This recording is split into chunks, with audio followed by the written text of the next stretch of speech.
Ma vision du management est très particulière. En fait, j'ai commencé à faire du théâtre très jeune et bien sûr j'ai eu un petit problème de santé qui m'a permis de voir la vie d'une autre façon, de faire une sorte de révolution copernicienne. Et donc de comédienne, je suis devenue manager, directrice de compagnie, metteur en scène. Dans ma vision du management, c'est une vision très particulière parce que au lieu de mettre la direction à la tête de l'entreprise, c'est l'individu qui prend la place essentielle.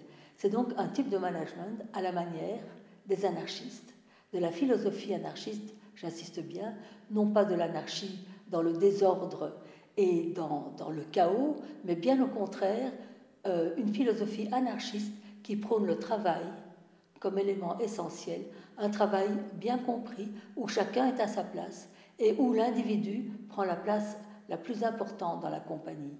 Cet individu à qui on fait une confiance totale. Comme exemple, je pourrais vous donner les débuts de notre histoire où on n'avait vraiment rien du tout. Et nous travaillons dans notre métier, on appelle ça à la manche. C'est-à-dire qu'à la fin de la représentation, comme on n'avait pas été acheté par des grandes structures, à la fin de la représentation, les comédiens passaient avec le chapeau parmi les spectateurs et moi j'avais un grand sac dans lequel je venais récolter toutes les petites pièces que les spectateurs nous avaient données.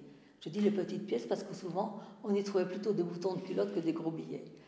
Mais en fait ce n'était pas ça l'important.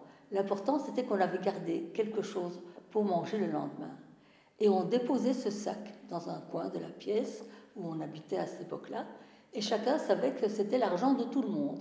Et il prenait, suivant ses besoins, ce dont il avait besoin pour ses menus plaisirs, pour vivre, bien sûr, sachant que le plus important, c'était de garder la somme la plus complète possible pour que tout le monde ait de quoi vivre le lendemain. Et ça a été une façon de partager les responsabilités tous ensemble et de pouvoir découvrir une nouvelle façon de faire du théâtre et de diriger une compagnie de théâtre. Alors, bien sûr, il faut être animé par une passion, il faut être animé par les rêves pour pouvoir faire ça. Et je dirais, avec mon ami Voltaire, que les passions sont comme les vents qui enflent les voiles du navire.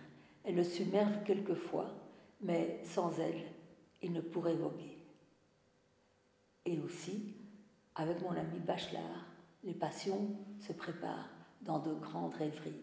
Alors, vivez, rêvez et surtout, cultivez vos passions.